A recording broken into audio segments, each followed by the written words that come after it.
Alors, eh bien, bonjour et bienvenue à tous donc, dans ce deuxième webinaire national de notre projet Cap Protéines, auquel les conseillers de notre démarche ainsi que tous les agriculteurs ont été invités. Et donc aujourd'hui, nous allons traiter de la thématique du choix d'outils pour le travail du sol. Je laisse la main à Stéphane pour introduire ce webinaire et vous aurez donc une intervention de Philippe sur le choix des outils, les erreurs à éviter, ainsi que des interventions donc, de Michael et de Mathieu ensuite. Donc, je te laisse introduire Stéphane. Ouais, merci David et bonjour à tous. Deux mots très rapides d'introduction. Donc pour vous dire, comme disait David, donc deuxième webinaire. Rappelez peut-être aussi l'objectif de ces webinaires pour vous, webinaire territoire pilote. Donc premier objectif, c'est bien de partager des infos techniques pour vous aider à innover dans les exploitations. Donc c'est voilà, premier objectif de ces webinaires. Et puis deuxième objectif, c'est plus globalement d'échanger en fait entre et au niveau national avec tous les territoires pilotes et tous les intervenants des 6 territoires pilotes sur des questions, sur des idées, voilà, pour échanger et voir un petit peu comment ça se passe dans les autres situations. Donc voilà. Au niveau de la thématique là pour ce webinaire, en fait, vous avez été nombreux à nous faire remonter ces questions autour de l'optimisation du choix des outils de travail du sol. Comment orienter ce choix en fonction de ce que l'on observe dans les parcelles. Donc c'est pour ça qu'on a proposé ce thème pour ce deuxième webinaire. Et ce que je voulais dire aussi sur ce thème, c'est que c'est forcément très vaste. Le webinaire est court. Donc, ce qu'on a imaginé, c'est avec ce webinaire, partager avec vous un peu les fondamentaux autour du travail du sol, et puis de partager un peu un cadre de typologie des outils qui va nous permettre d'échanger plus facilement sur le terrain, et puis commencer à aborder aussi quelques cas concrets de choix des outils pour la période là, qui se présente maintenant. Et puis, vous imaginez qu'il y a plein d'autres situations dans lesquelles il y aura besoin de traiter cette question du choix des outils, qu'il y a une influence très forte du contexte, etc. Donc, ce qu'on s'est dit, c'est que pour tous les autres sujets abordés en lien avec cette thématique-là, on le ferait plutôt en région. Lors des visites en région, que ce soit directement sur le terrain ou en salle si besoin. Mais voilà, on continuerait à traiter un peu ce cas-là, mais plutôt ensuite en local. Donc voilà, dernier point que je voulais dire en introduction, c'est que du coup, n'hésitez pas à nous faire remonter des idées de thématiques ou des attentes, des besoins de thématiques techniques à traiter comme ça au niveau national. Donc vous pouvez le faire remonter là dans le chat, par mail, via l'application Handfiles, enfin voilà, comme vous le voulez, mais n'hésitez pas à nous faire remonter des choses pour les prochains webinaires. Voilà, David, je te redonne la main. Très bien. Bon, alors pour le sommaire, très rapidement, donc comme je l'ai dit en première partie, Philippe qui présentera les grandes familles d'outils et les erreurs à éviter. On aura un deuxième moment avec un séquençage d'outils, donc dans le cas de la préparation du tournesol et des protéagineux, donc qui seront présentés par Mickaël et par Mathieu.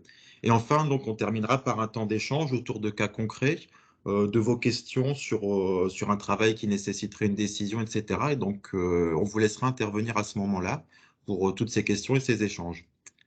Donc Philippe, je te laisse la main pour commencer ta partie. Donc, je te laisse te présenter, puis dérouler ton sujet. Merci, bonjour à tous. Alors, Christian de Philippe, je suis responsable d'une station d'expérimentation de Terrinovia dans Crambade, à côté de Toulouse, donc sud de la France. Et là, on va essayer de parler, comme l'a dit Stéphane, de revenir un peu aux fondamentaux. Pourquoi les fondamentaux? Parce que je suis un ancien joueur de rugby et quand on jouait mal le samedi, le dimanche, aux premiers entraînements, notre entraîneur nous disait « Allez, on va refaire un peu des fondamentaux ». Donc ça se caractérisait souvent par des tours de terrain en premier. Et ensuite, on revenait à bien étudier le rugby. Et là, on ne va pas bien étudier le rugby, n'ayez pas peur. On va essayer de reprendre un peu les bons termes par rapport à ce que nous proposent tous les outils qu'on a à notre disposition. Donc, c'est pour ça que j'ai intitulé ma présentation, voilà, la bonne fonction pour le bon outil. Et appelons un chat, vous allez voir pourquoi. Donc, en plus, on a aujourd'hui la facilité d'échanger, pas qu'avec son voisin. Donc là, il y a toute la France qui est réunie. Donc, on peut très bien échanger par les réseaux sociaux de matériel qu'on utilise d'un bout à l'autre de la France avec des parcellaires qui sont différents, des structures qui sont différentes. Donc, on aura forcément des résultats différents. Et c'est ce qu'on va essayer d'aborder pour avoir tous le même langage quand on parle de travail du sol. Donc, si tu peux avancer. Voilà, donc là, je vais vous prendre un cas précis, un cas concret surtout. Vous pouvez imaginer que hier, je discutais avec mon voisin, il me dit, tiens, moi, j'ai passé le Terrano là aujourd'hui, enfin, ou hier, peu importe, et j'ai fait du super boulot. Alors, premièrement, j'ai pas d'action chez Terrano, hein, j'aurais pu présenter un outil bleu, c'était pareil. C'est juste pour l'exemple. Donc, il me dit, il a passé cet outil, il a fait un excellent boulot. Putain, moi, je me suis dit, là, quand même, si lui, il fait du bon boulot, la période s'y prête. Allez, j'attelle le mien parce que j'ai le même, moi. J'attelle le mien et j'y vais. Je rentre à la parcelle et je fais un travail de sagouin. Pourquoi? Qu'est-ce qui se passe? Donc, si tu peux avancer. Voilà, quand on parle de nom d'outil, il manque une grosse précision derrière. C'est qu'est-ce qu'on fait avec cet outil? Qu'est-ce qu'on veut y faire faire? Là, en l'occurrence, ce type d'outil, soit il est équipé de dents avec des ailes ou pas de dents avec des dents droites, et comme vous le voyez donc sur la diapo, soit on va plutôt faire un travail de déchômage, c'est-à-dire un travail superficiel ou moyennement superficiel, ou on peut aller jusqu'à du décompactage, c'est-à-dire on peut descendre jusqu'à 30 cm de profondeur avec le même outil. Donc, effectivement, si je n'ai rien comme précision sur le type de dent, sur la profondeur où je travaille, je peux avoir deux résultats complètement différents, et un qui se passe très bien, et l'autre où je vais faire de grosses bêtises en intervenant. Donc, voilà l'exemple type de l'utilisation d'un outil sans précision. Et en plus, même nous, je vais dire un professionnel, on utilise de plus en plus les noms des outils. Vous allez voir, j'ai une diapo enfin, là-dessus après. Voilà, j'ai utilisé le carrier, j'ai utilisé, et c'est déjà compliqué parce que tout le monde ne le connaît pas, le nom de l'outil. Et après, pour revenir à ce dessin-là, voilà, en fonction de son équipement, on peut avoir deux types de boulot complètement différents. Voilà, si tu peux avancer. Là, on peut revenir à des notions d'abord de profondeur. C'est la profondeur de travail qui va nous donner un nom sur le type de travail. Donc, on peut le dérouler, le tableau tel qu'il est. Donc, on peut avoir du non-travail du sol. Hein, c'est alors, entre 0 et 3 cm, c'est tout ce qui est ce magnum et tout ça, et le semi-direct qui rentre là-dedans, puisqu'on est directement dans la parcelle. Ensuite, on va parler de travail superficiel. Donc, on est entre 3 et 8 cm de profondeur à la virgule près. Donc, c'est tout ce qui est déchômage, préparation du lit de semences. Le striptease superficiel, bien que là, dans ma région, moi, il est très peu utilisé, celui-là, puisqu'on est au-delà de 20 à 30% d'argile par chez nous. Ensuite, on arrive sur du travail intermédiaire. Donc, le travail intermédiaire, c'est du 8-15 cm. Ça peut être alors, labour agronomique, c'est des charrues déchômeuses, pardon. Donc, voilà, qui peuvent travailler sur ces profondeurs-là. Ce qu'on appelle les TCS. Le striptile qui peut aussi rentrer dans cette gamme de travail du sol. Là, on va commencer à descendre un peu en profondeur. On va arriver sur du travail, ce qu'on appelle le travail profond, 15-30 cm. Donc, ça peut être soit du décompactage, c'est-à-dire sans retournement, soit du labour, soit des outils de pseudo-labour qu'on met là-dedans. Puis c'est peut-être du mélange de terre. Le striptile aussi qui peut aller jusqu'à à 18-20 cm, on peut descendre, si c'est nécessaire, bien évidemment, on peut la mener à cette profondeur-là. Là, ensuite, on va aller quand même beaucoup plus profond. Quand on commence à parler de travail en dessous de 30 cm de profondeur, donc là, c'est du travail très profond, on y reviendra après. C'est ce qu'on appelle le sous-solage. Donc voilà, des termes qui vont nous aider à caractériser le type de travail qu'on fait. Donc pour revenir au premier exemple, j'ai sorti mon Terrano et effectivement, je l'ai équipé avec des ailes et je suis sur du travail intermédiaire, je suis à 15 cm.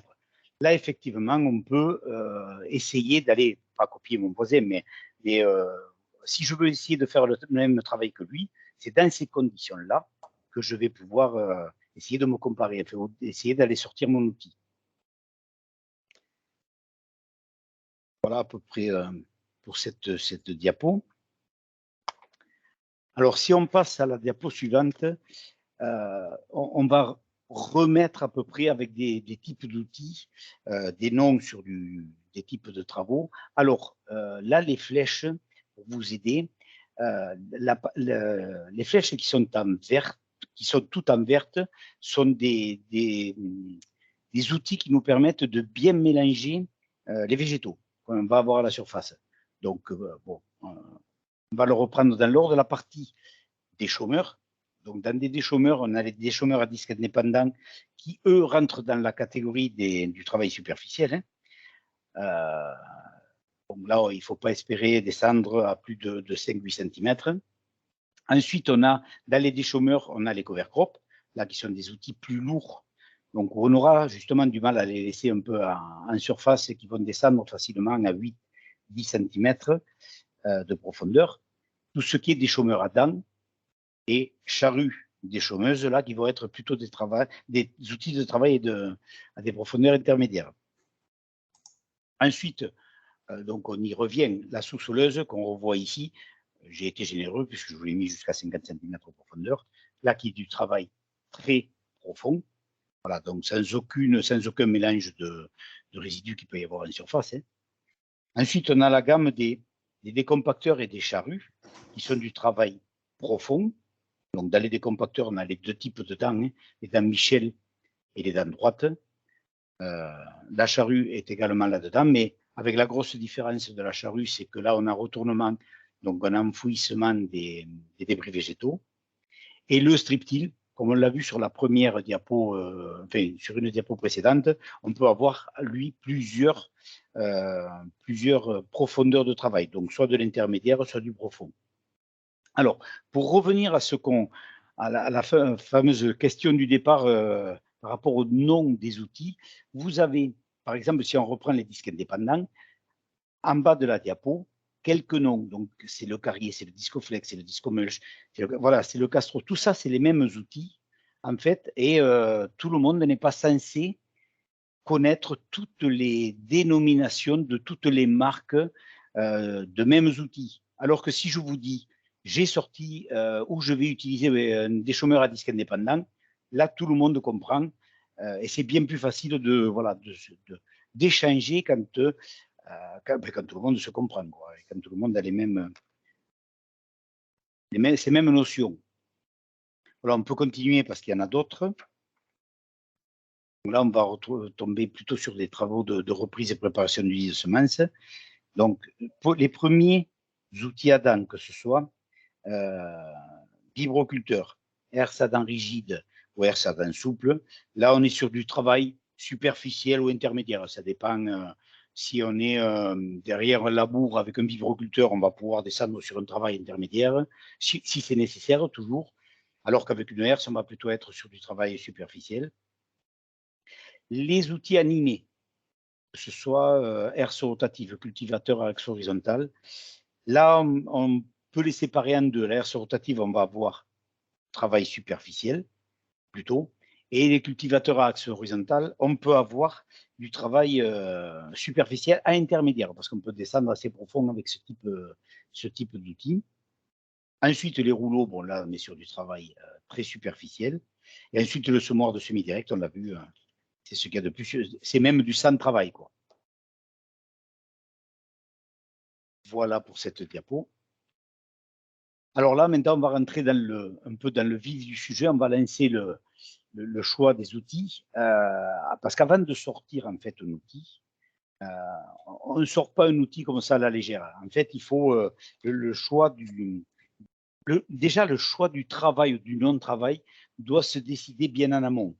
C'est-à-dire, il faut qu'on fasse, dans tous les cas, un test bêche, c'est-à-dire bien avant l'implantation de notre culture, de notre couvert. On va aller avec une bêche, voir ce qui se passe dans les 30 premiers centimètres. Parce qu'il y a plein de cas où on n'aura pas besoin d'intervenir. Si on est équipé de travail de ce mode semi-direct, il y a des cas où la structure est très bonne, on n'a pas de problème de tassement, on n'a pas trop de résidus en surface, on va pouvoir semer directement dans notre parcelle. Donc, ce n'est pas la peine d'aller sortir un outil pour aller faire plus de dégâts que... Enfin, on fera plus de dégâts en sortant un outil que si on reste à la maison sans rien faire. Et donc, le test bêche va nous permettre de déterminer ça. Alors, dans certains cas, j'ai parlé de sous-solage.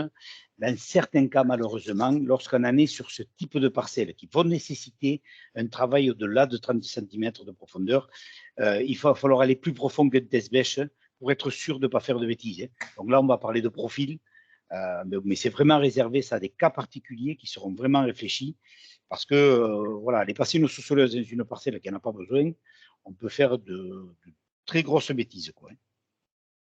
Donc, voilà, qu'est-ce qu'a besoin ma culture pour pouvoir s'enraciner correctement? Donc, en fonction de ça, déjà, en fonction de ça, je vais faire mon test bêche. Donc là, on ne va pas le détailler, parce que détailler un test bêche sur l'écran, pour moi, ce n'est pas possible. Donc, c'est juste pour vous rappeler un peu le principe. Donc, avant l'implantation de la culture, on va prélever un bloc de terre et on va le démolir pour savoir comment il est constitué, ce bloc de terre. Est-ce qu'on a de la fine? Est-ce qu'on a que des mottes? Est-ce qu'on compacte, pas compacte?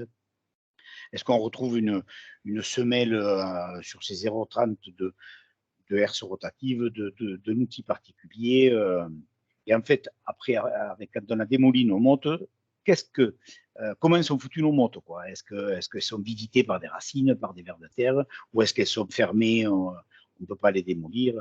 Voilà, ça c'est la première tâche qu'on doit mettre en œuvre avant d'envisager de sortir les outils.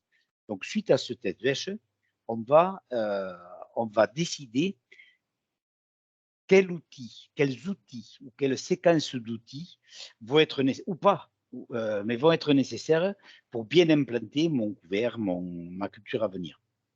Donc, à partir de là, donc on a décidé qu'on allait intervenir sur une parcelle. Chaque fois qu'on va rentrer dans une parcelle, on a une idée. Donc, le test bêche nous a dit ce qu'on devait faire pour refragmenter, pour travailler en surface, pour travailler un peu plus profondément. Donc, on a un résultat qu'on doit atteindre. Donc, chaque fois qu'on va faire une intervention, on va aller vérifier derrière le travail qu'on fait. Est-ce que le travail que l'on fait correspond à ce qui était souhaité? Ça, c'est primordial. Parce que je peux très bien décider d'aller faire une reprise de labour, comme on aurait pu les faire par chez nous ces jours-ci s'il n'avait pas plu. C'est prévu dans le test bêche, je m'avais donné, voilà, j'avais nécessité de faire un labour parce que c'était structuré un peu trop compacté, j'avais des problèmes de régras. Donc j'ai fait mon labour, je l'ai réalisé dans de bonnes conditions. Là, je vais essayer de reprendre. Donc j'ai un super labour, j'ai réalisé un super labour. Donc maintenant, il ne faut pas que je casse tout le travail que j'ai fait, quoi. Donc je sais qu'il faut que je le reprenne. Donc je vais rentrer dans la parcelle, je m'arrête, je descends du tracteur et je vais aller vérifier que ce que j'attends de ce travail du sol, ça corresponde bien à ce que je fasse. Parce que il y a plein de phénomènes qui vont rentrer en jeu. Si on peut passer comment dire. Voilà. il y a plein d'éléments qui vont se chevaucher pour m'embêter. Et le plus gros, c'est en fait c'est l'humidité du sol. En gros, enfin, l'humidité ou la non-humidité, parce que quand c'est trop sec, ça peut avoir des phénomènes aussi assez compliqués. On va produire des mottes. Donc, avant de rentrer, on va vérifier déjà un peu ce qu'on a sur l'écran. Est-ce que, alors, pour nous, on est fréquemment dans la ligne du haut, dans le type argileux. Donc voilà, qu'est-ce que j'ai? Est-ce que j'ai quelque chose de trop plastique, en fait, où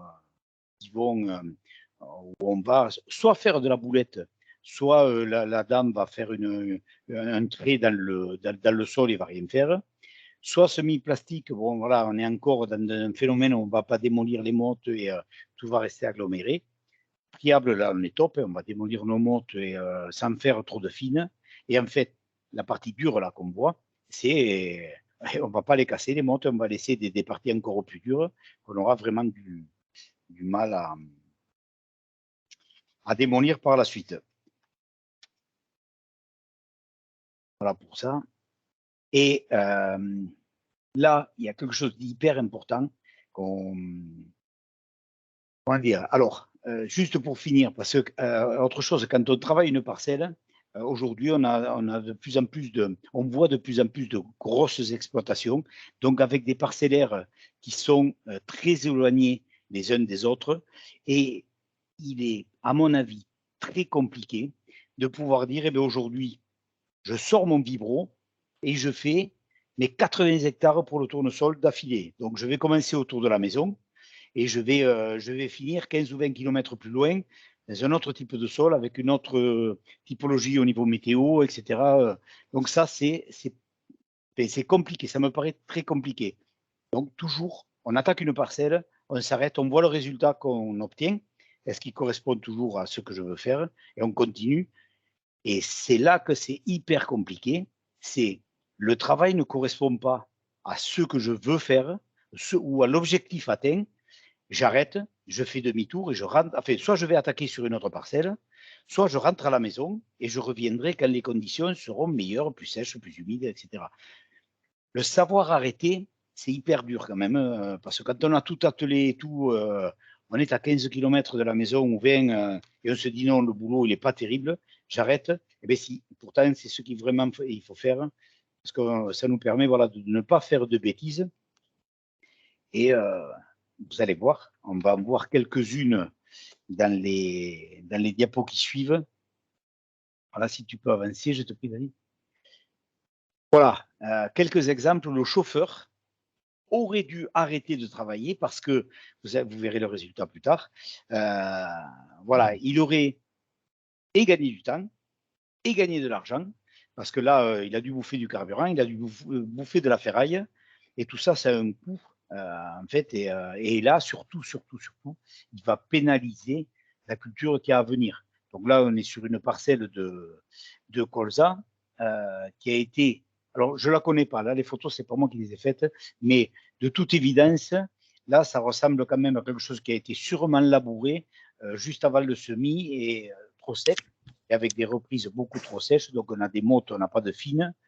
Et je trouve qu'encore, il y a pas mal de colza, parce que vu la taille des mottes, la graine aurait dû se situer... enfin, elle est très mal positionnée. Il y aurait pu y avoir beaucoup moins de colza. C'est ce qu'on va voir sur la deuxième diapo. Enfin, voilà, on est dans le même cas de figure, hein, avec des mottes donc, qui ont été faites par le sec, hein, celle-là, je suis à peu près sûr, et pas mal de résidus. Enfin, encore les résidus, c'est pas grave, mais vous voyez, il y a un colza. Donc la levée, là, il n'y a pas du tout de fine, il n'y a aucune raison que la culture lève correctement, hein, là, dans ce cas-là.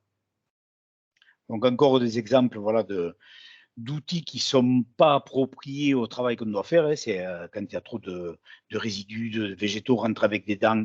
Voilà, c'est l'effet peigne, le fameux effet peigne qu'on connaît, enfin qu'on connaît, que moi je connais en tout cas, voilà, pour l'avoir pratiqué. Donc ça, voilà, il faut savoir arrêter. Il doit y en avoir au moins une autre. Voilà. là, je pense que c'est pareil. C'est pas moi qui l'ai faite, mais c'est une parcelle limoneuse là qui a été, je pense, qui aurait pu être passée à la rotative juste avant un colza, avec quelque chose de très très fin à un moment donné, un abat d'eau et il n'y a rien qui rentre. Tout là, on se retrouve avec quelque chose comme une glace au niveau de la surface. Voilà, on va en voir d'autres. Là, on a un fond doré de labour, un truc comme ça, avec on a une forte zone de compaction. On a du blé, on a trop de débris végétaux qui ont été enfouis ou mal enfouis avec des rasettes qui étaient mal réglées. Et donc, on se retrouve avec une zone hydromorphe quasiment en surface. Ça, c'est pas très, très bon d'avoir fait ça. C'est sûrement le labour qui a été fait dans de mauvaises conditions, dans quelque chose de trop gras. Voilà, avec beaucoup de débris végétaux.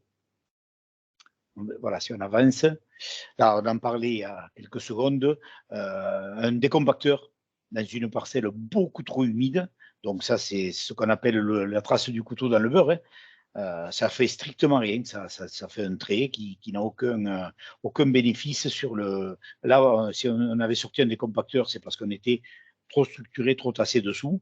Donc là, on n'a rien déstructuré du tout. Là, on a promené l'outil, voilà, et un semi-direct de tournesol qui a été fait sûrement à une période un peu trop humide dessous, et donc les disques ouvreurs, enfin, les disques plombeurs n'ont pas la capacité de refermer l'ouverture soit du coutre, soit du disque ouvreur qu'il y a devant.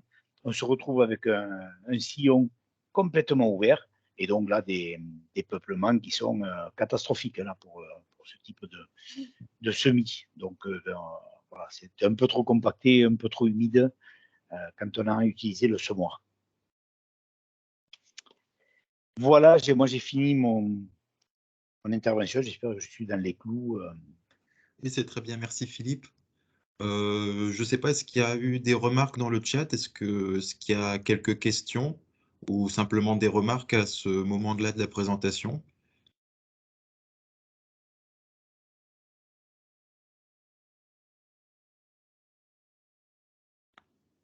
Non. Eh bien, je propose qu'on continue. Donc avec la deuxième partie, donc sur le séquençage d'outils dans le cas de la préparation du tournesol et des protéagineux, donc dans le cas de la présence d'un couvert ou non. Donc, Michael, je peux te laisser prendre la main pour cette présentation. Je prends le contrôle. Hop. Hop, normalement c'est bon.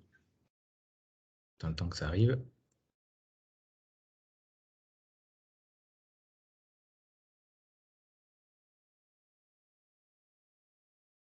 Alors, ça ne veut pas bouger.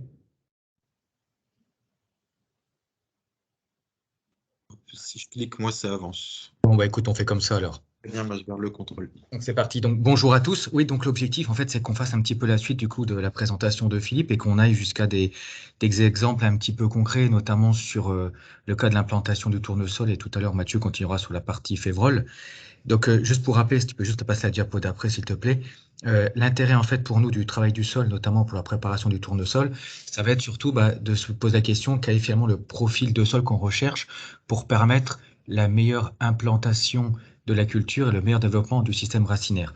Et c'est vrai que si on par exemple du tournesol, on va plutôt essayer de viser en surface plutôt un lit de semences assez fin pour assurer un bon contact entre le sol et la graine. Alors attention quand même à pas trop affiner en surface, Philippe l'a dit tout à l'heure, notamment dans le cas de sol battant. Pour ça qu'on évitera surtout les outils animés type herse rotative dans certains types de sols, notamment battant ou limoneux, pour justement éviter d'avoir cette croûte de battance. Ensuite, on assurera sur les 10-12 premiers centimètres un bon mélange de terre fine en évitant surtout les lissages. Donc dans ce cas, il y aura surtout tout intérêt à bien regarder, notamment au niveau du restuyage de la parcelle, pour éviter justement d'avoir des outils type dents, mais aussi des disques qui ont plutôt tendance à lisser sur ces profondeurs-là. Et puis le tournesol, on pense aussi toujours que c'est une racine, donc c'est un pivot qui démarre vite. C'est vrai qu'il ne faut pas oublier qu'au démarrage, le tournesol, et on le voit sur la photo ici, c'est d'abord une racine assez fine qui va progresser dans le sol et puis après, elle va s'épaissir derrière. C'est-à-dire qu'au démarrage, elle est quand même assez sensible aux problèmes d'implantation, notamment en profondeur. Donc on va plutôt essayer d'avoir sur les 25-30 cm de profondeur une structure assez poreuse, pour justement ne pas pénaliser cet enracinement en profondeur et permettre une bonne colonisation à la fois des racines et puis derrière une croissance, un épaississement du pivot plus tard dans la suite du cycle du tournesol. Donc toutes ces interventions pour permettre cette bonne enracinement doivent être évaluées, notamment en cohérence avec le diagnostic, en tout cas du type de sol, avec soit des tests bêches ou des profils 3D, comme l'a expliqué Philippe tout à l'heure. Donc si on prend, alors je vais te reprendre juste la diapo d'après, s'il te plaît. Voilà, si on prend un exemple qu'on avait déjà présenté au dernier webinaire, je peux passer à la diapo d'après, s'il te plaît, David.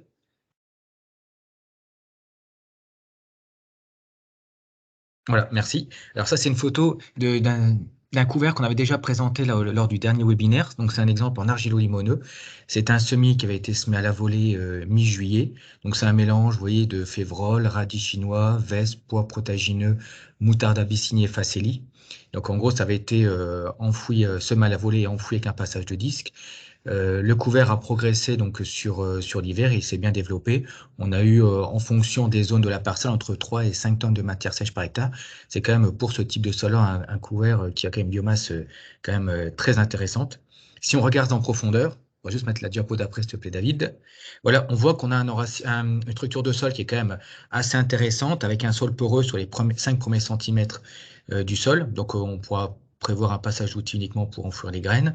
Et puis, un sol poreux jusqu'à quasiment 20 cm. C'est-à-dire qu'en fait, là, on a quand même une bonne fragmentation qui a été réalisée par les racines, notamment les racines de févrole, alors radis chinois dans une moindre mesure, mais comme la structure est bonne, on peut quand même penser que le radis chinois a pu faire quand même un petit peu de travail.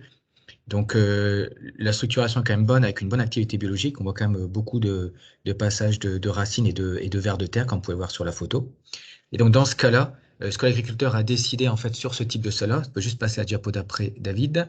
En fait, sur ce type de sol-là, on est quand même sur les sols qui sont quand même assez fragiles, hein, notamment au niveau de la prise en masse sur l'hiver et des risques liés à la pluviométrie hivernale. Donc l'agriculteur a fait le choix de garder son couvert le plus tard possible. C'est-à-dire qu'en fait, il a laissé pousser son couvert, il a décidé de passer un coup de glyphosate donc sur décembre, pardon. Donc 2 litres de glyphosate. L'idée en fait pour lui, c'était vraiment d'avoir un couvert qui allait rester en place et surtout disparaître progressivement sur l'hiver. Si on regarde aujourd'hui, en fait, sur ce couvert-là, on a un couvert qui est quand même bien décomposé. Malgré tout, il y a encore beaucoup de résidus qui restent en surface. L'idée, c'est que ça puisse vraiment protéger des pluies hivernales. Et donc, l'idée, c'est de pouvoir passer donc un passage d'outils à dents donc sur 10-15 cm. Alors, un outil de type trio, c'est un peu le pendant du Terrano, hein. C'est un outil qui est sur 3 poutres avec des doubles disques derrière et des peignes. L'objectif en fait de ce travail un peu plus profond, on voit bien qu'on a une bonne structure quand même sur les 20 cm. Par contre, l'agriculteur a quand même pris le parti de dire je vais quand même essayer de travailler en profondeur. Il faut savoir que dans son système, le tournesol est l'espèce qui va recevoir le travail profond. C'est-à-dire qu'en fait, il anticipe l'implantation des 2 céréales qui suivent après en TCS, donc TCS superficiel, soit des passages à disque, soit des passages de dents superficielles. Donc malgré qu'on ait une bonne structure, il a quand même pris le parti de dire je vais quand même essayer de retravailler avant mon tournesol. Pour essayer de foisonner un peu pour bien préparer la structure de mon sol, réchauffer aussi le sol. Du coup, en fait, pour ça, il a enlevé les rouleaux qu'il y avait derrière pour vraiment faire cet effet de butte qu'on voit ici pour aider vraiment le sol à se réchauffer. Et puis se dire, c'est la culture pour laquelle j'aurais fait mon travail profond. Et derrière, je vais pouvoir assurer mes implantations de céréales d'hiver en TCS. Alors attention, dans ces situations-là, on aura plutôt un travail assez grossier en surface. Les limaces seront à surveiller quand même parce qu'on aura quand même encore un petit peu de résidus qui seront présents en surface. Dans cette stratégie-là aussi, là, vous voyez, on a un couvert qui faisait à peu près 3 à 5 tonnes de matière sèche. Là, aujourd'hui, le glyphosate a bien marché. Donc, le couvert est quand même assez bien dégradé. Il reste encore un petit peu de févrole, un petit peu de facélie, mais ça ne sera pas problématique pour l'implantation, en tout cas pour le passage des outils à dents. L'agriculteur prévoit, lui, surtout, c'est si jamais son couvert n'est pas assez dégradé, c'est-à-dire que s'il y a trop de biomasse encore, de passer un coup de broyeur pour essayer justement de limiter un petit peu la biomasse et faciliter le passage de l'outil à dents, notamment en évitant cet effet râteau qu'on a pu voir sur certaines photos qu'a montré Philippe tout à l'heure, c'est qu'en fait des effets de bourrage. Et donc là, on a le travail en profondeur qui a été réalisé. Et l'idée, donc, c'est de repasser donc, courant Mars avec un outil Adam, avec par contre là, pour le coup, un passage plus superficiel, plutôt 6-8 cm, avec un outil type ce qu'on appelle all-rounder. En fait, c'est un vibroculteur avec aussi, pareil, des dents sur 3 poutres, avec derrière donc, des doubles rouleaux et un passage de peigne derrière pour essayer de niveler. Donc l'objectif de ce passage-là, on a vu, c'est niveler, mais aussi affiner affiner le travail qui a été fait avec le passage de la dent ici, et puis aussi pouvoir réchauffer le sol. Alors dans ce type de sol-là, on va plutôt éviter quand même les outils animés type herse rotative, qui ont plutôt un effet, eux, le risque c'est de lisser sur 6-8 cm, et donc du coup là de pénaliser encore davantage l'implantation du tournesol, notamment en profondeur. Donc voilà pour exemple des argilo-limoneux. Et je pourrais passer à la diapo d'après, merci. Donc sur le côté argilo-calcaire, là pour le coup, on a des couverts qui sont potentiellement un peu moins développés aussi. Et donc pour détruire le couvert, soit il y a un passage de rouleau qui est réalisé sur le gel. Alors ça veut dire qu'on a quand même bien choisi son couvert avec des espèces qui sont quand même assez sensibles au passage de rouleau sur le gel, notamment des plantes hautes, hein, je pense notamment des crucifères, des févroles, éventuellement un peu de radis chinois ou autre. Et si on n'a pas réussi à passer le rouleau parce qu'on a eu absence de gel, bah sur la période de décembre-janvier, il peut être fait un passage de glyphosate pour essayer de détruire le couvert. Ensuite, sur ces milieux à faible réserve, bien souvent, quelques agriculteurs mettent en place des apports de produits organiques, donc type fumier ou compost. Dans ce cas-là, l'apport est réalisé et on fait un passage d'outils, donc comme tout à l'heure, un type Terrano, à 10-15 cm de profondeur pour enfouir les résidus, enfin en tout cas la matière organique, réchauffer le sol, travailler le sol en profondeur, on l'a vu tout à l'heure, pour pouvoir aussi anticiper les passages superficiels derrière. Et comme tout à l'heure, on repasse courant Mars avec un passage, avec un outil à dents type all-rounder, comme tout à l'heure, sur 6-8 cm, qui aura le même effet de niveler, d'affiner, de préparer le lit de semence, et aussi pouvoir réchauffer le sol pour pouvoir assuré le semis, on va dire 10-15 jours après le passage de cet outil-là.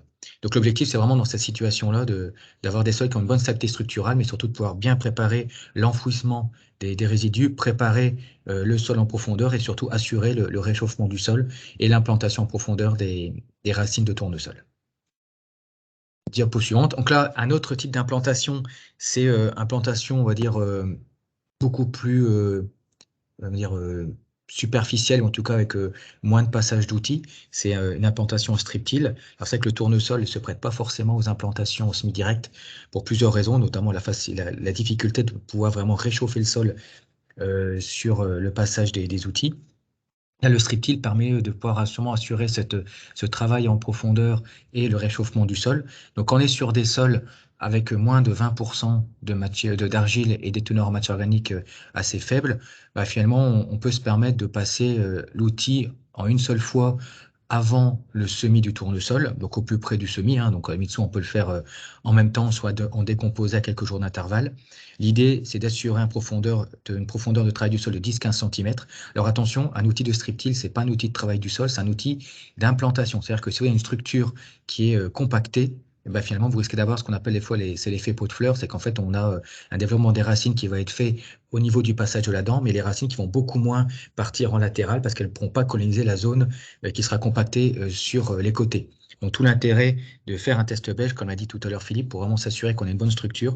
Si on a une structure qui est dégradée, il y a plutôt intérêt avant à passer un coup de dent pour faire la structure et éventuellement faire un passage de strip till au dernier moment pour vraiment assurer le réchauffement de la ligne de semis et le semis du tournesol. Sur un sol qui a une teneur en argile plus élevée, donc à plus de 20%, ou une teneur en matière organique élevée, là on va plutôt anticiper le passage profond sur plutôt la phase d'automne. Alors à la fois soit dans le couvert qui est en place, soit dans un couvert qui a déjà commencé à être dégradé avec un passage d'herbicide non sélectif. Alors c'est plutôt un passage d'automne qui sera fait, on va dire, en conditions un peu plus profondes pour lui vraiment préparer l'implantation, en tout cas la progression de la racine du tournesol sur le printemps. On laissera l'hiver travailler donc sur le sol, donc soit à la fois les alternances de gel-dégel, mais également de périodes humides et pluvieuses qui vont affiner un peu le travail du strip till et puis aussi rappuyer un petit peu le sol. Et on va repasser donc quelques jours avant le semis, donc un deuxième passage de strip till, là pour le coup de façon très superficielle, 10 cm maximum, bien souvent c'est en fonction des types de dents, c'est plutôt 6, 7, 8 cm pour vraiment, lui, assurer le réchauffement en ligne de semis. C'est qu'en fait, le travail en profondeur, le fait de créer la structure a été fait à l'automne. Là, on a vraiment pour effet de dégager la ligne de semis, la faire réchauffer, ressuyer et permettre le passage du semoir dans la foulée sur un sol qui a été réchauffé. Voilà. Et puis, c'est à peu près tout. Là, je laisse la parole à Mathieu pour la partie implantation de la févrole. Ouais, merci Mickaël. Je te laisse regarder la main, David. Oui. Bon, il y a beaucoup de choses que Mickaël a dit, notamment sur la partie structure de sol nécessaire par rapport aux cultures. On est globalement sur les mêmes choses, avec des objectifs peut-être un peu différents. Mais bon, quand on voit la févrole, on a quand même aussi une importance d'avoir un semence qui soit préparé du mieux possible, puisqu'on sait qu'une févrole de printemps, on va quand même garder une profondeur de semis qui reste assez importante, autour de 4-5 cm, même si c'est un petit peu moins que ce qu'on pourrait préconiser pour une févrole d'hiver. Et puis on a toujours cette notion de porosité et de structure plutôt aérée sur les 15-20 cm du profil. Là aussi, dans le cadre de la févrole, c'est pour permettre une installation la plus maximale et la plus optimale des nodosités sur les racines et de permettre que la culture fixe le maximum d'azote, avec bien sûr des absences de tassement ou des semelles. Et vous voyez, comme je vous ai rajouté un peu sur la photo, on peut voir sur une même parcelle deux profils de févrole après la levée. Vous voyez déjà les couleurs qui sont un petit peu différentes. On voit bien qu'il y a des zones de la parcelle où les enracinements sont beaucoup plus pénalisants, où la structure était un peu moins bonne, donc sur les deux petites plantes à l'extrême. Et sur les deux plantes du milieu, vous voyez un enracinement qui est plutôt favorable, donc là où il n'y a pas eu de structure défavorable au développement de la racine.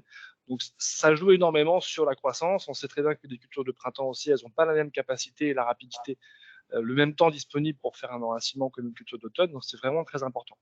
Donc ces deux petites photos vous montrent bien que pour une même date de semis, avec des structures un peu différentes, on n'aura pas du tout la même croissance d'enracinement pour cette févrole. Je ne reprends pas, mais comme vous avez dit, Mickaël, petite photo du profil en bas, où bien sûr on va évaluer avant toute intervention mécanique, pour reprendre le fil de notre webinaire aujourd'hui, pour regarder un petit peu les états au départ avant de passer à un outil. Je te laisse passer de la diapo qui suit, David. Donc, petit exemple sur un sol là plutôt limoneux. Alors, dans l'idée, c'est parce que là, je voulais vous montrer un peu des séquences où on a du couvert, où on n'en a pas, pour reprendre un peu la même stratégie que Mickaël. Là, on est sur un semis d'un mélange estival, radis, facélie, avoine, lin, veste, fenugrec. Bon, vous retrouvez quelques févroles sur la photo, mais qui n'étaient pas volontaires quand on a fait le semis, avec un couvert qui a été semé en SD sur une parcelle de céréales dont les pailles ont été enlevées, donc là où le semoir à disque a été quand même relativement efficace. Et on obtient un peu plus de 3 tonnes de matière sèche sur visuellement ce que vous avez sur la photo du couvert. Si tu peux passer à la diapo suivante, David. Ce qui est important aujourd'hui là sur cette partie un peu févrole, c'est que on n'est pas comme un tournesol qu'on va implanter au mois d'avril, où on va avoir du temps de ressuyage un peu plus long. Le couvert, il va avoir la gestion du couvert va être importante, parce qu'il ne faut pas qu'on ait des choses qui soient préjudiciables au niveau de la reprise ou du travail de sol. Donc là, vous voyez, sur la parcelle en question, on avait une zone sans couvert et avec couvert. Donc c'est assez intéressant de pouvoir noter les deux types de structures qui sont un petit peu différentes. Alors en soi, voilà, c'est deux types de sols qui sont globalement identiques, mais ça ne veut pas dire qu'on va travailler plus ou moins le sol de la même manière. Mais par contre, on voit que là où j'ai eu du couvert sur la gauche, j'ai quand même un enracinement, j'ai une porosité nettement plus améliorée. On voit des galeries de vers de terre avec des petites racines qui sortent à l'intérieur, c'est ce que je vous ai mis en petit zoom.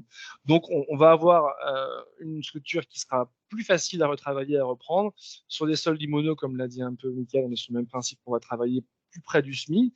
Donc, on va avoir quand même des choses qui vont nous aider et qui vont permettre un travail de sol beaucoup plus facile là où j'ai eu du couvert que là où je n'en ai pas eu. Donc, le couvert joue également ce rôle d'indicateur pour pouvoir voir la profondeur à laquelle je dois travailler. Bon, là où vous voyez sur la photo de gauche, là où il y a le couvert, ça ne veut pas dire forcément qu'on va limiter le travail, ça ne veut pas dire qu'on va faire du semis direct, mais le couvert a aidé énormément à faciliter le travail de sol pour pouvoir implanter la culture après le couvert. Je te laisse passer la diapo qui suit, David. Donc là, l'idée de faire un petit focus par rapport aux conditions que vous parlez un peu, Philippe, en début de webinaire, Et ben, en fait, la gestion du couvert végétal, pour une culture qu'on va implanter très tôt sortie d'hiver comme la févrole, on va la planter sur février-mars en fonction des secteurs et des contextes pédoclimatiques, et ben, on peut avoir un effet du couvert qui va garder de l'humidité, qui va empêcher un peu mon travail de sol, ce qui fait que la gestion du couvert, en fait, est assez importante pour une culture semée tôt sortie d'hiver pour faciliter le travail de sol. Vous avez sur la photo de gauche l'exemple du couvert qui n'est pas détruit, qui a simplement été laissé pendant l'hiver et qui a eu une action climatique, on va dire certes légère, avec ici un couvert qui reste encore très développé au mois de janvier, qui peut être très pénalisant pour reprendre. À côté à droite, vous avez le même couvert qui a été roulé, où vous retrouvez là des espèces bien sûr choisies en amont pour être assez gélives et efficaces avec le type de destruction prévu, va laisser un profil beaucoup plus aéré, qui va laisser le sol s'évaporer et qui permettra de pouvoir travailler le sol en bonnes conditions. Donc voilà, la différence qu'on peut avoir avec un tournesol, c'est bien sur le fait que du coup, on va avoir tendance à détruire le couvert un peu plus tôt, plutôt au mois de décembre, pour qu'il soit dégradé, et qu'on favorise une reprise de sol et un réchauffement dans la période qui soit le plus efficace possible au niveau de la reprise du travail du sol. Et si on reprend la diapo qui suit, donc là, on est sur un exemple de préparation une fois que le couvert a été détruit.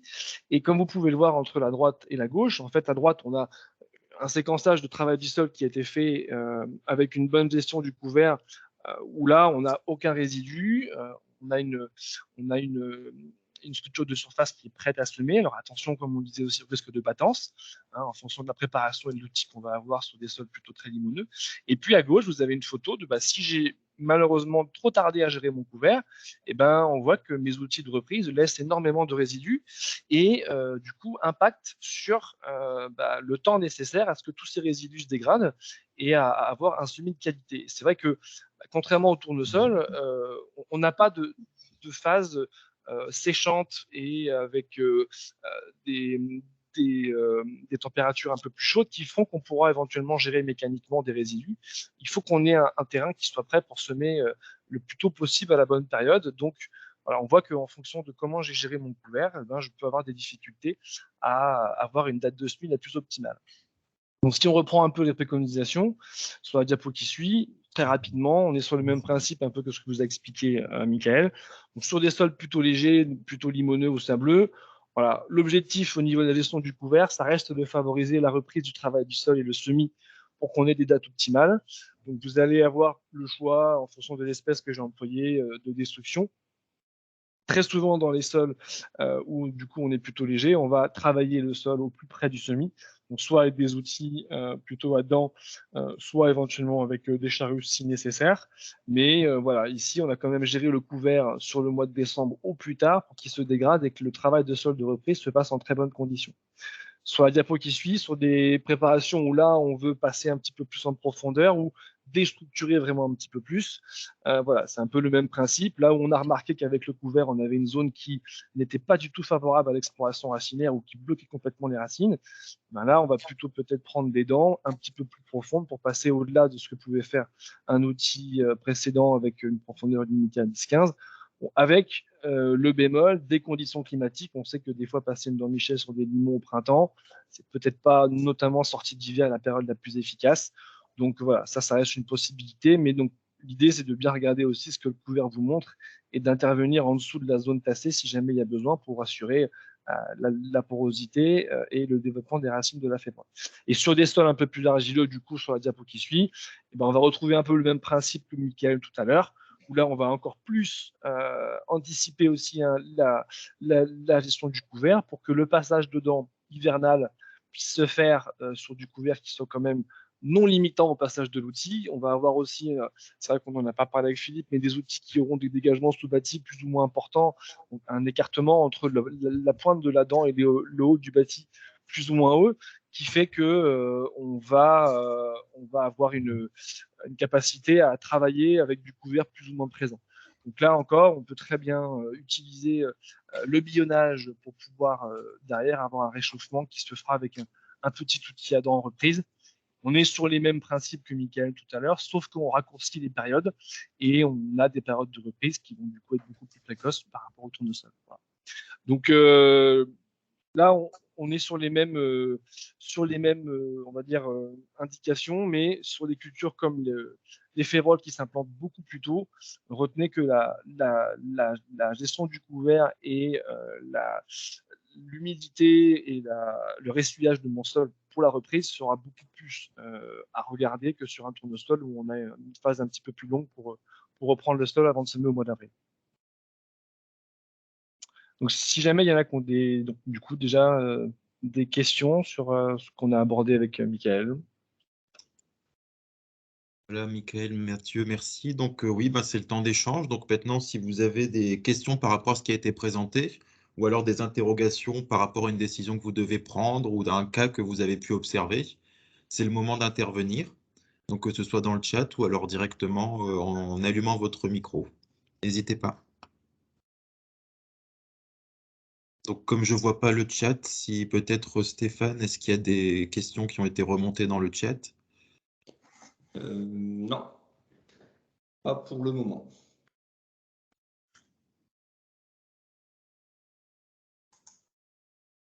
Bonjour, Michael présentait une croix sur les herses rotatives devant l'implantation du tournesol. Pour quelle raison?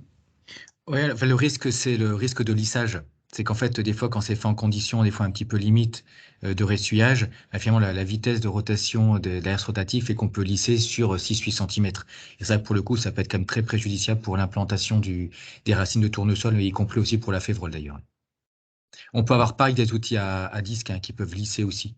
Le risque, en fait, c'est vraiment d'avoir un lissage qui soit assez superficiel et qui pénalisera en fait l'implantation future des cultures. Et puis c'est vrai qu'au-delà du lissage, on l'a déjà vu aussi dans certaines parcelles, en fonction, comme tu dis, Michael, de la rotative, on peut avoir énormément de terre fine en fait sur les 5-7 premiers centimètres, qui peut faire un profil qui soit très très intéressant pour positionner une graine, mais qui peut aussi avoir, notamment dans des limons, l'inconvénient dans le cadre de fortes pluies après le semis, de favoriser vraiment l'abattance et la difficulté aussi d'infiltration de l'eau, et qui pour du tournesol ou de la févrole peuvent pénaliser énormément la vigueur et la sortie quand les conditions d'excès d'eau sont vraiment au niveau de la graine aussi. C'est vrai que pour de la rotative, pour ces espèces-là, il faut vraiment être sûr que le sol soit quand même vraiment bien ressuyé sur les 10 premiers centimètres du sol pour éviter justement ces effets-là.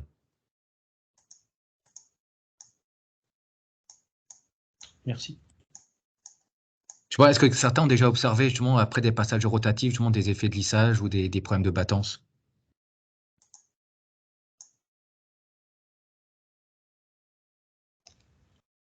Ouais, là, si je peux intervenir avec des parcelles au-delà de 32% d'argile, ça m'est arrivé très souvent en voulant enfouir, parce que la rotative reste quand même un bon outil pour enfouir de la biomasse, de provoquer des semelles, parce qu'on a du mal à faire sécher un gros couvert à la sortie de l'hiver, et de provoquer des semelles, donc qui ne sont pas des semelles de labour, mais des semelles d'herse rotative. Mais c'est terrible, hein. Ça fait une semelle. Donc en plus, on a de la fine dessus, donc le tournesol va se développer assez facilement. Et quand il arrive dans les 7-8 premiers centimètres, enfin, au 7-8 cm du fond de la semelle, il se bloque, il fait un chevelu et c'est terminé, il ne passe plus. C'est vrai qu'une semelle de labour, on a 20-25 cm d'enracinement. Quand c'est un lissage lié à un passage d'outil, notamment une rotative, on n'a que 6-8 cm d'enracinement, ce qui est quand même très limitant pour beaucoup de cultures.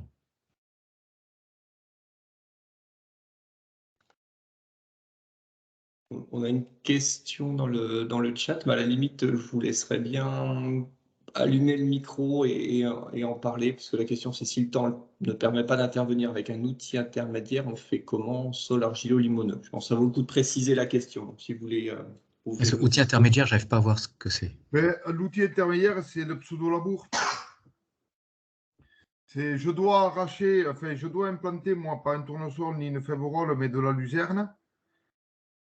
Ce n'était pas prévu, puis le contrat est intéressant et je dois donc passer un outil pour préparer un peu mon sol pour la luzerne.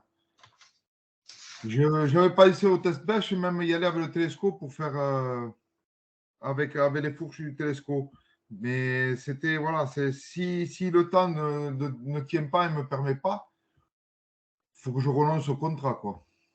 Après, tout dépend, c'est en fait le semis de la luzerne se fait à quelle époque chez vous? Alors, le semis se fait à peu près comme le tournesol et les fèves. Ça serait fin mars, début avril, quand le temps est chaud et poussant. Et une luzerne semencée, par contre, une luzerne porte-graine, c'est pas du fourrage. Hein. Donc, à gros écartement. Et vous avez quel type de semis? Non, pas gros écartement, semoir à blé.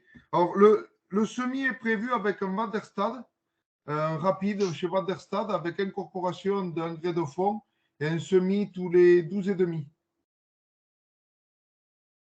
Donc, c'est un semoir semi, plus ou moins semi-direct à disque. Il y a un chassé débris rotatif devant? Non, il y a 2 rangées de disques et une lame crossboard. Parce que donc il y a une biomasse qui est assez importante. Non, pas tant que ça. Pas tant que ça, parce que ça a été une prairie un petit peu l'année dernière qui a été fauchée le 15 juillet. Il y a du régras qui avait été implanté qui repousse et il y a beaucoup d'elmensi.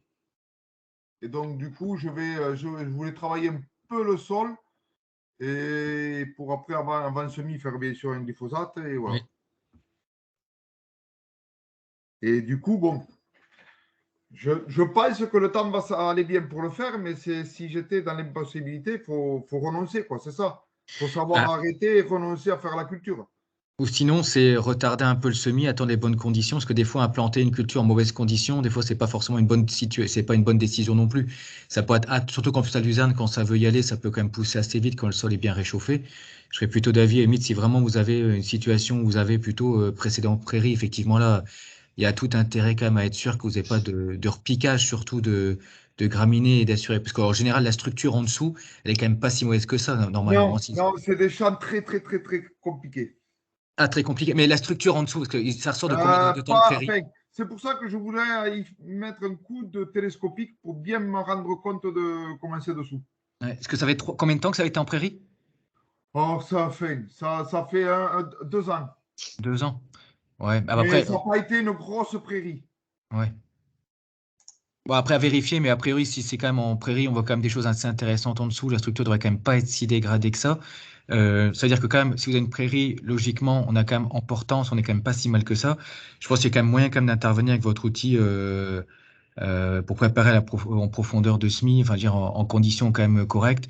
Et puis, au pire, s'il faut décaler un peu le semis de la luzerne, pourquoi pas, quoi. Parce que je pense que l'enjeu pour vous, il y en a deux, hein. C'est assurer la profondeur et puis surtout éviter qu'on ait des repiquages de régras pour pas que ça puisse après derrière concurrencer les levées de luzerne. Ok, donc rigueur, patience et rigueur de mise, mettre mon quoi. Bah, et puis surtout bien affiner le dessus, quoi, parce que comme la luzerne c'est une petite graine, éviter d'avoir justement s'il reste des résidus de prairie, que ça fasse pas des endroits un peu motteux, des bouts de prairie et des mottes avec de la terre et de l'herbe qui sont pas encore bien enfouis et qui pourraient pénaliser l'implantation de la luzerne, quoi. D'accord. Mais plutôt, moi j'aurais plutôt dire un peu quand même patience. Hein, c'est vrai que je veux dire, si vous semez fin mars, début avril, je pense que vous êtes encore au démarrage de la bonne période pour pouvoir semer la luzerne. J'aurais tendance à dire, voilà, si c'est semé en période optimale, voire fin de période optimale, c'est peut-être mieux de semer en fin de période optimale en bonnes conditions que trop tôt en mauvaises conditions, quoi. Ok, d'accord. Merci bien. Je vous en prie. On a une autre question. Bon, pareil, vous pouvez prendre le micro, mais c'est en lien avec l'implantation d'une orge de printemps. Précédent maïs grain, est-ce qu'on conseille de reprendre avec un outil type Terrano au mois de mars dans Limon? Après, ça dépend aussi un peu je pense, de comment les récoltes se sont passées. Après, c'est comme disait Philippe, hein, de dire que voilà, on a un objectif parce que là, je pense au-delà de la partie travail de la structure, on va quand même avoir aussi toute la partie gestion des résidus sur un maïs grain. Surtout avec une année, alors ça dépend du secteur et du contexte pédoclimatique, mais qui a quand même été plutôt bonne l'année dernière en termes de rendement, donc peut-être pas mal aussi de résidus, mais bon là il y a quand même un objectif qui est double, voilà, c'est la partie gestion des résidus pour que l'orge soit bien implantée. Une orge de printemps, mine de rien, le semis c'est quand même très important. On voit bien que des écarts de profondeur font qu'on peut avoir des plantes qui vont quand même beaucoup moins taler, et à l'époque où on sème une orge de printemps, pas comme quand on la sème à l'automne où là on veut qu'elle tale assez vite. Il faut quand même que les conditions de semis soient relativement bonnes. Donc là, il y a quand même plusieurs choses à regarder, hein. C'est l'état structural et comment les récoltes du maïs s'est passé, si c'était plus ou moins tardif. Et puis, après, voilà, cette notion de résidu qui va aussi quand même dépendre de la méthode de semis. J'ai une rotative, j'ai un semoir à dents, j'ai un semoir à disque ou des disques d'échauffement devant. Voilà, je pense que c'est quand même toutes ces questions qui sont à regarder. Maintenant, de dire qu'on vous conseille ou pas de prendre cet outil, c'est quand même pas évident, mais voilà, il y a ces deux enjeux à regarder: préparation, enfouissement des résidus, gestion de la structure de sol en fonction des conditions de récolte, et qualité de positionnement et de semis pour une orge de printemps qui est quand même très importante pour que les facteurs de rendement soient les plus optimums en termes de peuplement mètre carré et de nombre d'épis par rapport au talage, quoi. C'est vrai que, comme tu as dit, là, c'est vrai que ce passage d'outil profond sera vraiment dépendant des conditions de récolte. Je pense qu'il y a vraiment aussi important derrière, c'est l'outil qui va être fait pour affiner aussi le dessus et niveler. C'est finalement avec le passage de Terrano, quand ça sur un précédent maïs grain en général, on n'a pas un sol qui est hyper nivelé non plus. C'est que le but, c'est quand même justement de faire un travail un peu grossier aussi pour permettre justement le côté structure et puis commencer à mulcher les résidus du maïs grain. Je pense qu'il est surtout important après derrière, c'est de choisir le bon outil pour reprendre après le passage de Terrano qui a surtout fait la partie structure pour justement assurer le nivellement pour vraiment sécuriser, comme tu l'as dit, la profondeur de semis qui soit quand même très homogène pour qu'on ait quand même un développement des plantes qui soit homogène justement et puis régulier sur toute la parcelle. Donc je serais surtout vigilant après derrière, c'est prendre des passages, un outil plutôt type vibro avec justement des dents, un peu dents vibrantes aussi pour essayer justement de pouvoir bien reniveler, affiner et puis surtout réchauffer le lit de semence, quoi. Là, je pense que dans tous les cas, même si l'époque s'y prête pas trop, je crois que là, il faut sortir la bêche et aller voir dessous de quoi on a besoin. Oui, bien sûr. Est-ce que le Terrano, on a besoin, est-ce qu'on peut l'utiliser en tant que décompacteur? C'est-à-dire, est-ce que je suis obligé d'aller à 30 cm parce que ma parcelle, elle a été comme vous disiez, c'était récolté dans du mou, donc j'ai besoin de déstructurer ma parcelle? Ou est-ce que c'est quand même bon dessous et que j'ai besoin de travailler que entre les 10 premiers centimètres avec une gestion des résidus? C'est pas du tout la même démarche. Enfin, non, c'est pas la même démarche. Donc, aller vraiment choisir par le test bêche de quoi est-ce que j'ai. Enfin, pas de quoi. Qu'est-ce qu'il faut que je fasse à ma parcelle pour avoir le résultat que je veux? Oui, et puis comme tu dis, en plus, le Terrano peut être utilisé aussi, comme disait Mickaël, hein, soit parce que j'ai besoin de descendre un peu en structure, soit parce que j'ai pas de soucis et ça va être un mélange, un mulch de terre et de résidus. Donc, pour le même type de dents, en fonction de ce que j'ai besoin et de la profondeur et de la vitesse que je vais avoir, je peux utiliser le même outil pour des objectifs un peu différents. Mais il faut clairement aller voir quel objectif j'ai à passer mon Terrano en premier, quoi.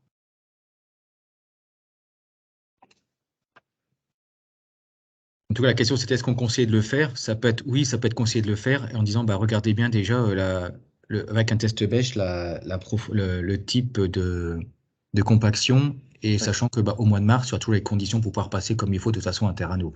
Donc après, oui, on peut le conseiller. Par contre, uniquement si on constate des problèmes de structure en profondeur ou à 10-15 cm. Et en tout cas, c'est vrai que si jamais les structures sont bonnes, il y a quand même objectif aussi, selon le semoir, d'avoir une implantation vraiment nickel et rigoureuse pour l'orge de printemps, quoi. Philippe, tu voulais rajouter? Oui, parce qu'il y a Terrano, mais si on a par exemple qu'une. Alors, je ne connais pas du tout ce type de parcelle, hein, mais j'ai une réflexion à haute voix.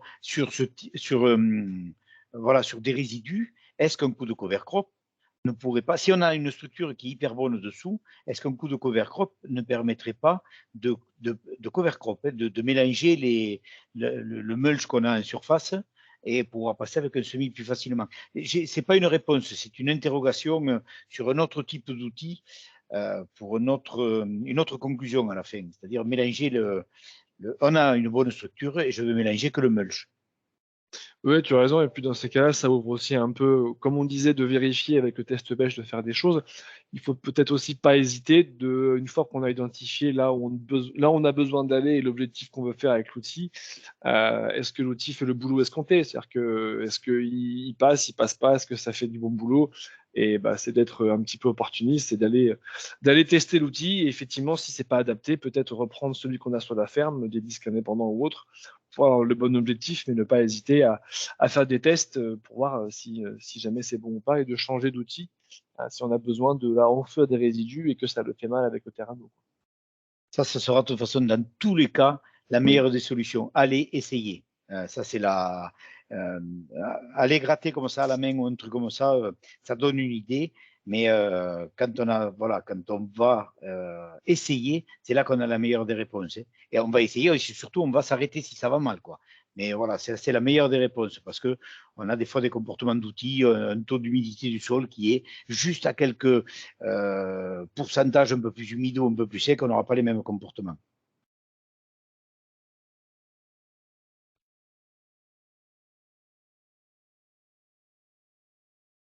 Pas d'autres questions pour David? D'accord, très bien. Alors, s'il n'y a pas d'autres questions, on va pouvoir s'arrêter là puisque le temps du webinaire est terminé.